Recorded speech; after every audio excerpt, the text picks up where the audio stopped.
G'day, Tragic here, and welcome to the next episode of Mansions of Madness. This is turn 2, and we're using Tabletop Simulator. Now, just to reaffirm what I said in the last 2 videos, I'm going to stop saying this eventually, but I will not be stopping the live playthroughs of actual physical board games. I just bought this a couple of days ago, this application, Tabletop Simulator, and I wanted to test it out because I have a prototype that I wish to build in this application. I just want to see what it's like and how it plays. And I thought a good way to do that would be to play Mansion of Madness. And, you know, I also really enjoy playing Mansion of Madness, and I have no guilt because I own the original set and the new set. So support FFG if you like this game. But let's get on with this, and won't mention all that stuff every video, I swear. Okay, so let's get into this. We're going to start straight away. I think the thing we really need to focus here on is opening this door. Now we have a key here, so it's I'm pretty sure the key is required to open this explore action. So what I'm going to do, I'm going to pick up the key and open this door. That's going to open up whatever new locations and give us more options for the rest of the turn. Now remember, this entire tile is in darkness, so we can't use clues at this time. If I look at our spells here, our characters, we can see that we have the blue, which is Gloria, and the red, which is the yellow, which is Kate, and the white, which is Agatha.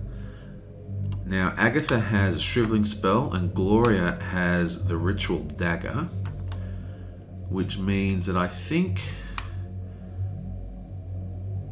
Kate Winthrop might be the one we're going to use to open the door, the yellow player, because these other 2 people can actually, kill people in case there's a monster there. So that's what I'm going to do. So the first thing I'm going to do is pick up the silver key with her first action, and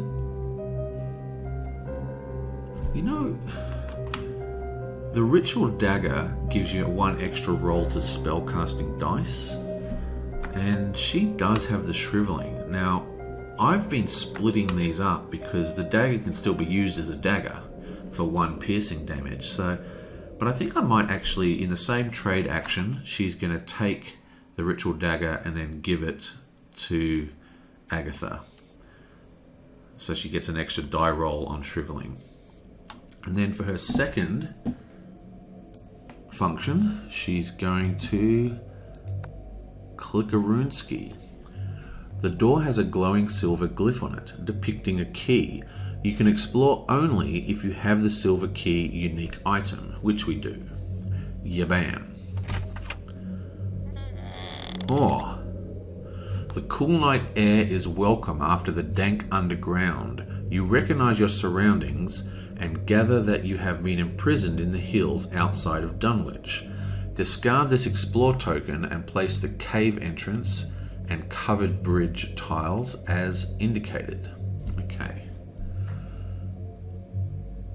So, let's get... What do we need? The cave entrance. Cave entrance. And we need... Okay, it's in the big box, isn't it? Because it's a big tile.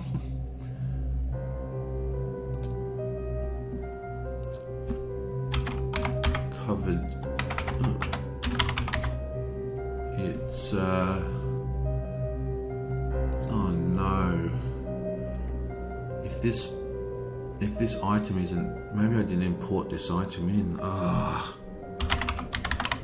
I didn't make any of these assets, by the way. They're taken from other mods. I just set up this playing space. Well, that's pretty horrid. Ah, here we are. Look, we can actually see how this is a different shape. That's because it's a big one. So it's not that one. Not that one. What about this one? Oh, that's it there. Ah, he's called it the river crossing. Okay. Sweet. No problem. Okay. So, how does this go? Okay, the tree's down here and the cave entrance is there. Right. The tree's down here, cave entrance.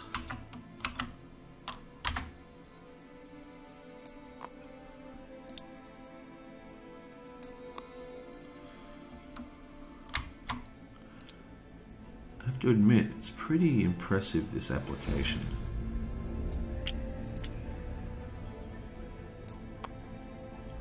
Okay, just lock them into place.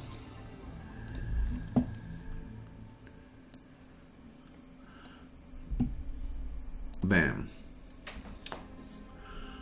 Across from the tunnel mouth, an impressive silver maple has something carved into its trunk. Place a search token as indicated. Okay, so we need another search token. Oh, wow. Need a control. See? There we are.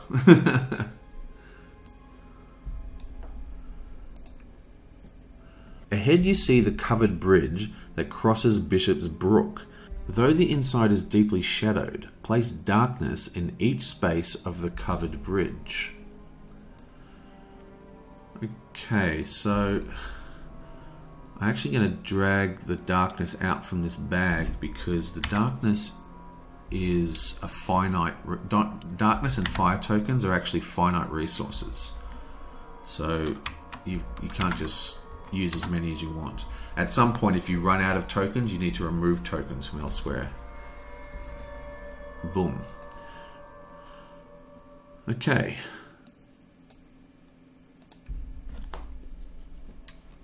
With a moan and a lurch, an abomination reveals itself on the bridge. Its limbs are mismatched and its skin is slick with grey slime. Spawn a crawling one. Ooh. Harsh. A crawling one, hey?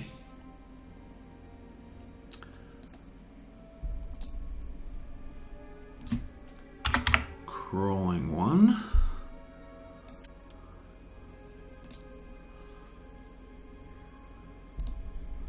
Continue. A book has been left on the planks of the bridge. Place a search token as indicated. Okay, so another search token. So try and get these arranged in a way that makes a little more sense. Okay.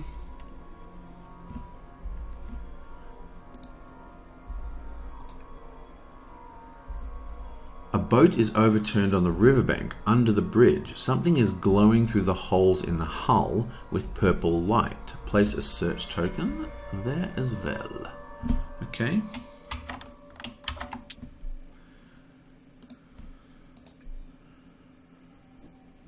Another tree over the river seems worse for wear. Place a search token as indicated.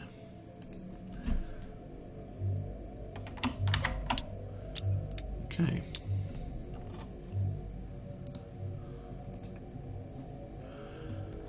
The stars above fail to illuminate more than your immediate surroundings. Place sight tokens as indicated.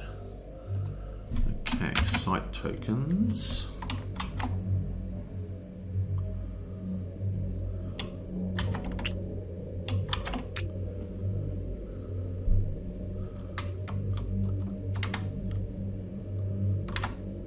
Okay.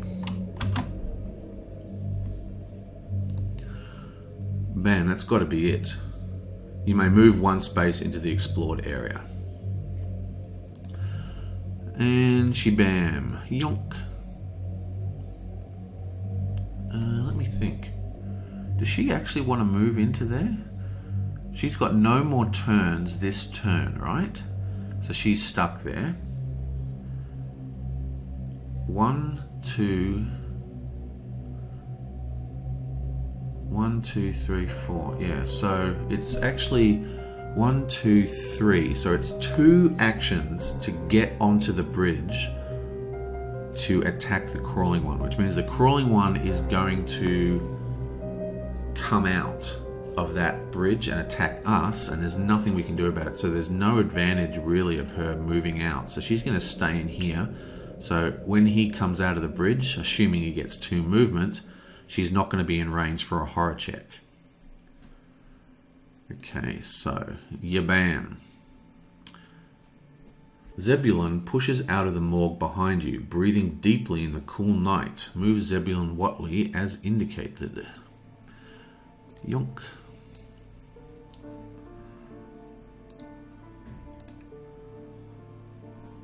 Good job getting us out of there. We ought to move fast to find the rest of the experiments and destroy it before old Watley realizes we've escaped. Okay, so that's that. Right, so now the question is, what do we do next?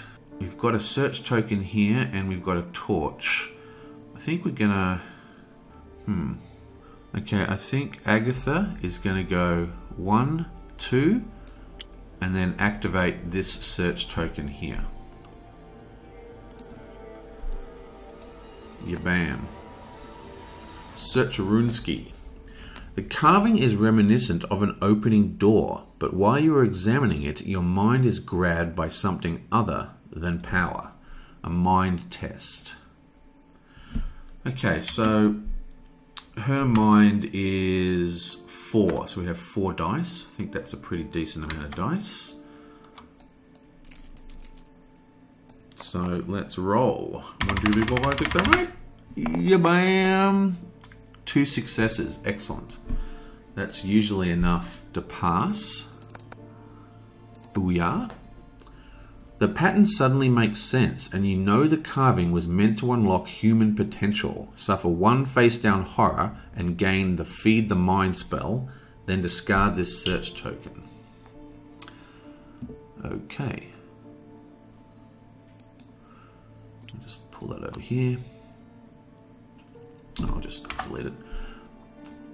So we need 1 face down, Feed the Mind, which is, I think it's this one.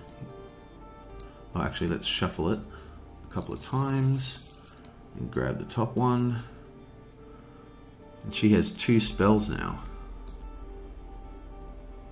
That is Feed the Mind. Yeah. You or another investigator within range become focused, then flip this card. Excellent. Okay, and that is her 2 actions. You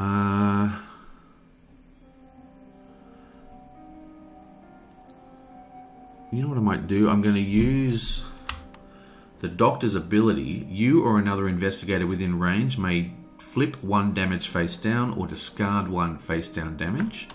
And we're just going to discard this damage. Now, in my other playthrough, I kept shuffling the discarded damage and horror back into the deck. And the result was that, you know, I seem to be drawing a lot of the same card. I got like about 5 different versions of minor shock, you know, that has no effect. So I'm just going to quickly check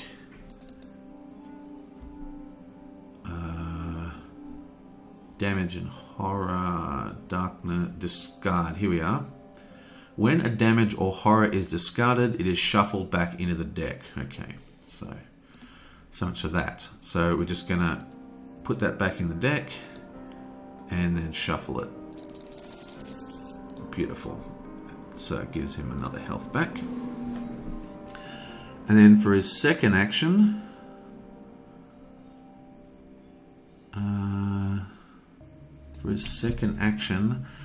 again, I don't want to move him out because then he's going to be in range for a horror check. So I think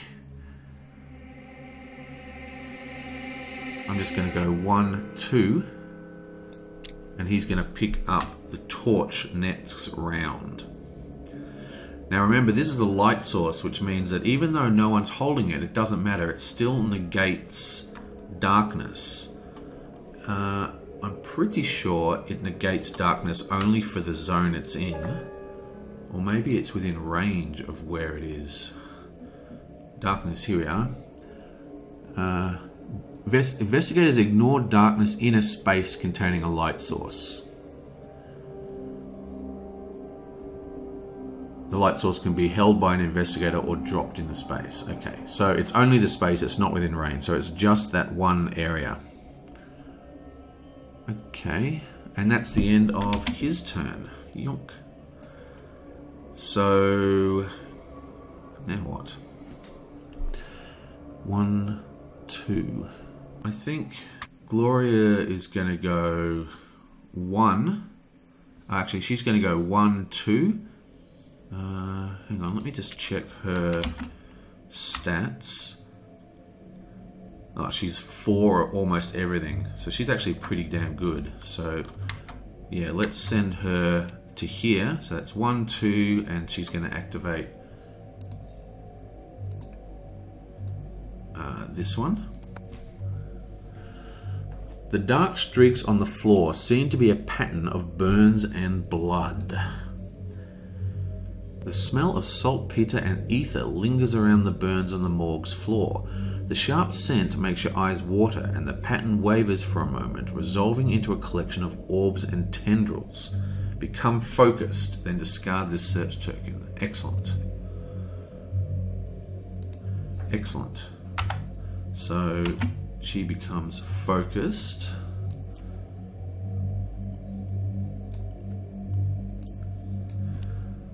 And who hasn't moved? Just this dude. So he's going to go 1, 2, and then he's going to talk to Wheatley.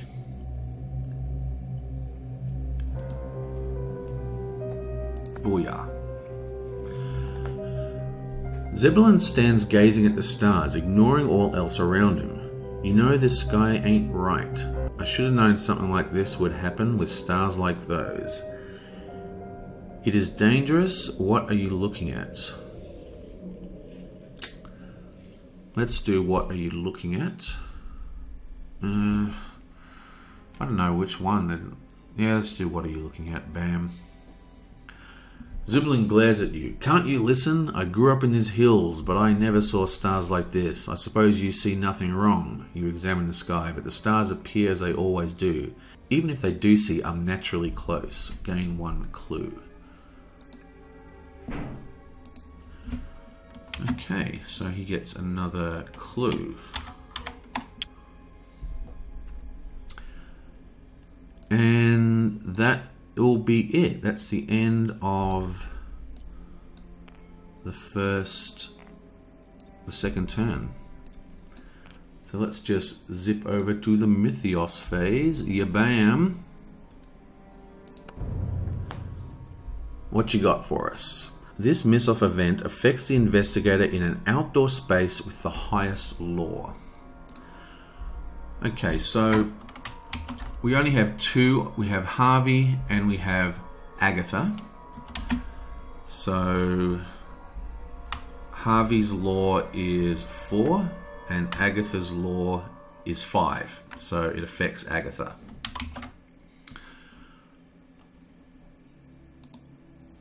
Yabam.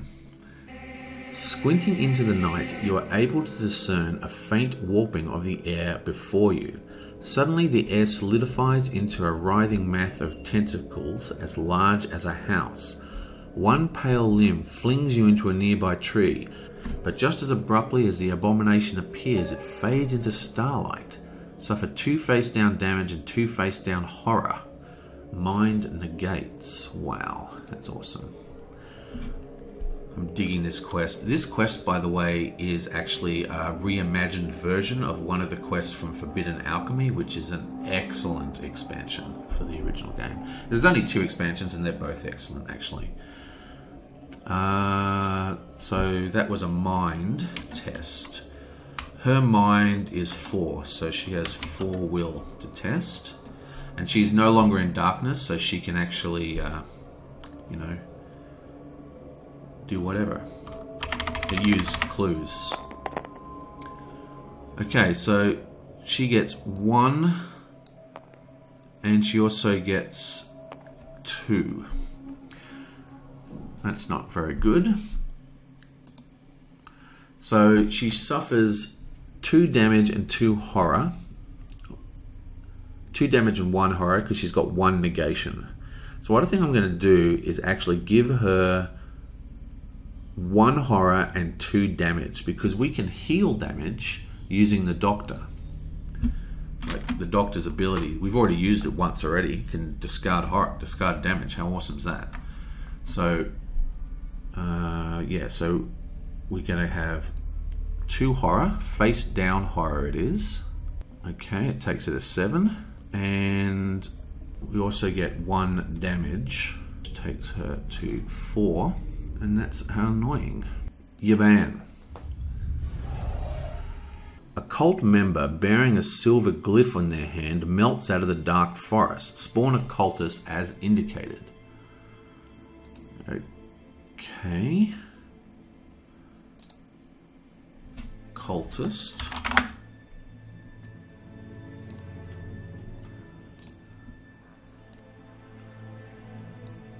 I hope I put that in the right space. Was he supposed to be there or there? No, I'm pretty sure he was supposed to be there.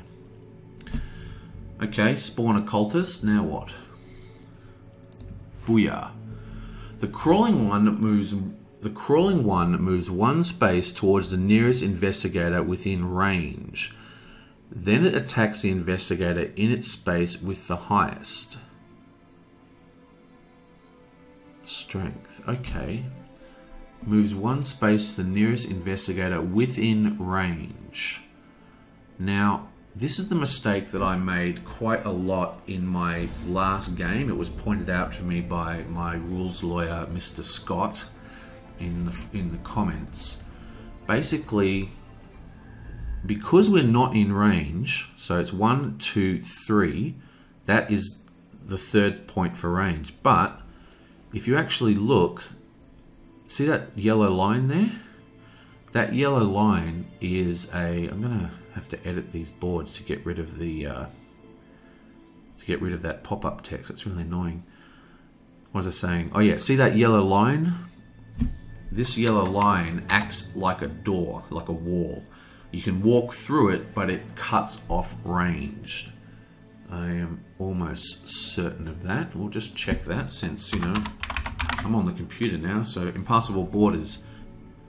Nope. It's not an impassable border. That's a dotted yellow line. Here we are. Yellow border. Okay, a room is a group of spaces separated from other rooms by walls, doors, or yellow borders. Okay, so that's pretty much that. Border. Yellow borders separate adjacent rooms. Borders are with solid white lines. Each border has 2 or more spaces. Oh, actually, no, it doesn't. Yellow line. Yellow borders separate adjacent rooms. A room, yeah. Okay, so yeah. So actually, no, that doesn't. That just means that that and this area here are 2 separate areas. But that's not blocked. That is part of ranged. Blah, blah, blah, whatever. The long story short is that because he's not actually in range, he doesn't move, because he only moves if there's an investigator in range. No investigators within range. Not only does he not attack anyone, but he also doesn't even move because there's no one nearest to move to. So, no investigators within range. Bam. The crawling one moves 1 space towards the nearest investigator. So, he's a slow mover. Bam. Okie dokie. And he's only 8 health. That's not too bad. The cultist moves 2 spaces towards the nearest investigator. Then it attacks the investigator in its space with the lowest agility. Well, it doesn't have to move at all because there's an investigator. Harvey is actually in his space. So the monster attacks. The cultist lurches forward and jabs you in the ribs, then swings the staff around to bludgeon your limbs. Suffer 2 damage, strength negates. Ugh. Now his strength is a lowly 2 if I remember right. No, it's 3. So we have 3 dice. So let's check this out. Rolling against the cultist. Let's read the back of that. Some ordinary people devote themselves to extraordinary causes, some for good and others not. Excellent. Let's just read the back of this one as well. Huge and hulking, this worm-like creature writhes slowly forward, eating everything in its path. Okay, so that one, no special effects in play. Anyway, we have 3 dice. Come on.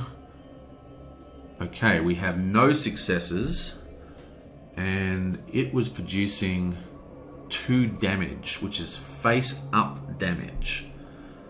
Now again, he has, I think, he's got 2 clues. So I think what he's going to do is he's going to spend 1 clue to change this to a success. And now he's got 1 success, which negates 1 damage. So now he has to get 1 face-up damage.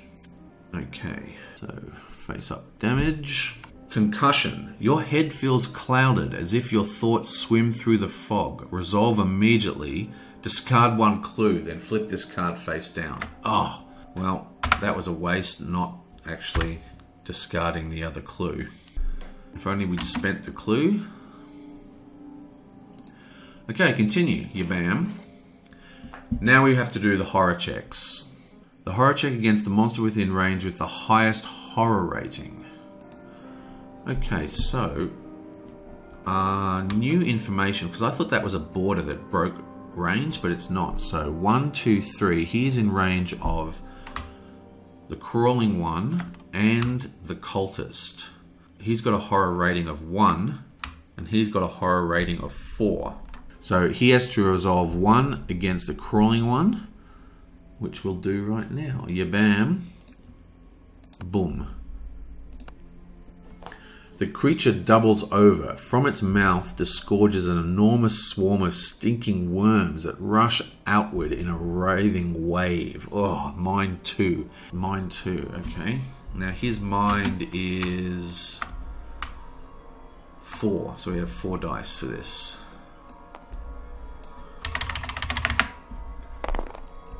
Booyah! 3 successes. That is enough to pass, I'm sure. We only needed 2 successes.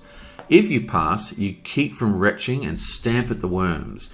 Flip 1 horror face up. Huh. So even if we pass, it's pretty bad. If you fail, the stench disorients you and you slip and fall into the horrid swarm. Ugh. Okay, so we still have to flip up a horror, but I don't think he has any horror. Yeah, he's got no horror, so that's that. Next. 1, 2, 3. Okay, this is the same deal. Agatha has to do it against the crawling one. And again, this is a house rule that I have where I do a different horror check per investigator. Just because I like the variety, but you're technically in the rules, you're only supposed to do 1 horror event and then everyone checks against that 1 event. But I'm doing it this way, so there. The creature suddenly begins to shake violently, sending droplets of slime and ichor everywhere. Do a 2 mind test. Okay, so her mind is 4.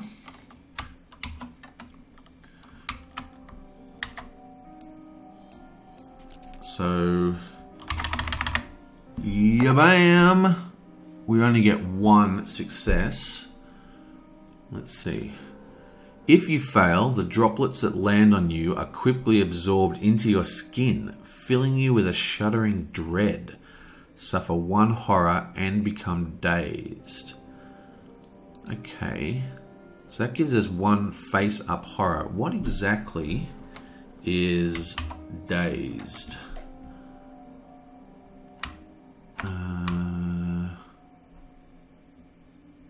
Dazed.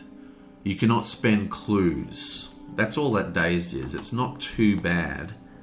So, and it's only 1 horror. Suffer 1 horror. Yeah, so we're going to suffer the horror.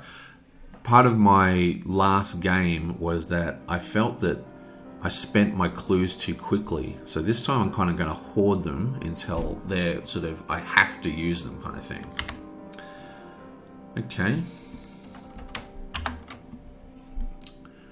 Boomya. Minor shock. Ah, your heart races and your breath catches in your throat. Resolve immediately. No additional effect. Flip this card face down. Okay, so that's easy enough. God, he's already got 3 horror.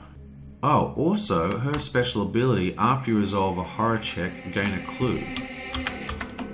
So she gets another clue.